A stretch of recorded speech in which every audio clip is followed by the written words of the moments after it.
Sure. Back to Betway Premiership. Fine. Okay. Um, with Kaizer Chiefs like one of the few Betway Premiership clubs that are back at training in preparation for the resumption of the league, I think it's very important for us to highlight certain things that we have to look out for with regards to the Glamour Boys. Okay, you know what I'm saying. So look at it. For number one, is that there's a return of long-term injuries. You understand what I'm saying? You know, Chiefs had two big absentees at the back since the start of the 2025-2026 season, which is Given him Simango as well as Rushin Dotli. They were sidelined for like most parts of the season so far, right? And however, Msimango has returned. He did return before the AFCON break after he was included in the CAF Confederations traveling squad to Egypt when they actually took on Al Masry. You understand what I'm saying?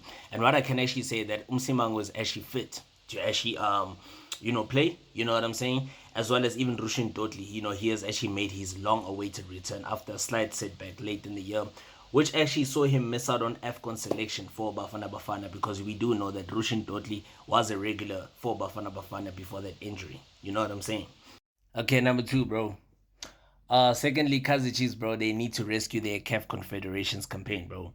If they are to, win an unlikely treble, they're gonna have to really turn their season around in the CAF Confederations Cup, continentally, right? So Amakosi are here to win their first CAF Confederations group stage game. You know what I'm saying? They drew against Zamalek and they also lost to Al Masry. You understand what I'm saying? Those are both Egyptian sides, right? And then also you have to think about the fact that Kaizer Chiefs lie third in Group D with only 1 point to show for it. So if Kaizer Chiefs are not to qualify for the knockout stages of the CAF Confederations Cup, it will actually be a dent to both co-coaches, Khalil Ben Yusuf as well as Cedric Kazi. You know what I'm saying? And I'm afraid that if Chiefs don't qualify for the next round, broski, their jobs will be on the line, bro. Kaiser Chiefs will be looking for a new manager in no time. Trust. Number three, bro. Hopefully Lebanon Mobo and Fitz will still continue to be in red hot form for Kaiser Chiefs, bro. If they are still be in contention for a treble this season, you know what I'm saying? So one of the silver linings at Kaiser Chiefs, towards the end of the 2025 fixtures was the late introduction of Lebohang Maboe, who actually he basically revived Kaiser Chiefs' midfield. You understand, particularly in terms of going forward and actually creating some clear-cut goal-scoring opportunities.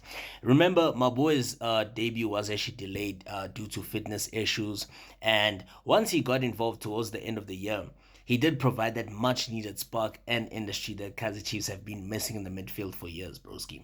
So, like, you got to get him on form. But again, he needs a partner. Someone like Pelele Mkulisi, bro. He really needs a partner, and he also needs Tabo Gcele to actually be taking. You understand? All right, bro. Number four. Kanyisa Maya needs to rediscover his form. You understand? As soon as possible. He really needs to rediscover his form, bro, because he hasn't yet made an impact since he has arrived on loan from CR Belouizdad, right at the beginning of the season. And of course, you can actually say that is due to like injury issues. You understand what I'm saying? Because he has only featured in 6 games and he also has 1 goal. But remember what happened against Amazulu when he interfered with play. When Pule Modi actually scored a goal and then Mayo decided to touch the ball, you understand what I'm saying? Which now the goal was disallowed because Mayo was in an offside position and he shouldn't have done so. So I think that will always be something that niggles a niggling factor in terms of his game at Kaizer Chiefs. But yeah, he really needs to rediscover his form as soon as possible because if he doesn't, it'll be very difficult for Kaizer Chiefs to actually be convinced that they have to sign him permanently. Yeah, and guys, lastly but not least, bro, like last but not least, Morris dog. This guy, Tashrik Morris. Uh he came on as a substitute against Stellenbosch, and he's the reason why Kaizer Chiefs didn't go through to the next round by missing that penalty, which had he scored it, it would have been the winning penalty, which could have sent Kaizer Chiefs to the next round of the Carling Knockout Cup. But we're no longer there. You understand what I'm saying? That's the fault of also the co-coaches for actually bringing him on in that game. You know what I'm saying?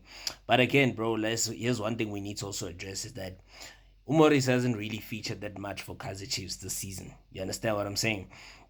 And yes, Doug, he's an experienced campaigner in the PSL. You know what I'm saying? He's 31 years old, and I think he should be let go because I don't really see anything that he's actually going to bring to the team. I don't really think that he's going to add any much value to the team because there's strikers that are way better than him that are there. You know, you have Kanyisa Mayo, way better than him. You've got Flavio Silva here, who has actually proven the critics wrong. You know what I'm saying? Now Flavio Silva has actually proven that he's a goal scorer. You also have Etiosa Iguodaro, who's not bad himself. And even Wandile Duba, he does have a goal in him or two. You know what I'm saying? These are strikers that are way better than him. So you even ask yourself a question over here, why did Kaizer Chiefs sign him in the first place, bro? What is the whole point of signing him in the first place if you knew that this guy was just going to be a liability? If you knew that this guy was not going to add any value? And those are the questions that were being asked at the beginning of that particular transfer window in January 2025 to say, why did they sign him? If, it has been proven that this guy really, he has never even scored 10 league goals in a season, but you're signing him to a big club like Kaizer Chiefs, knowing that you've got striking problems and the fact that if at Supersport he couldn't do it, solve the goal scoring crisis at Supersport, why bring him in? What was he actually gonna do? Well, how was he gonna help Kaizer Chiefs, resolve, their goal scoring problems that they experienced last season? And even I think that, you know what I'm saying? And this season it has been resolved. There's Flavio Silva there, who has been banging goals, scoring match winners. You know what I'm saying? So I think they just need to let him go. Waste of a play, waste of a signing, broski, waste of money, bro. They didn't have to sign him at all. They didn't have to.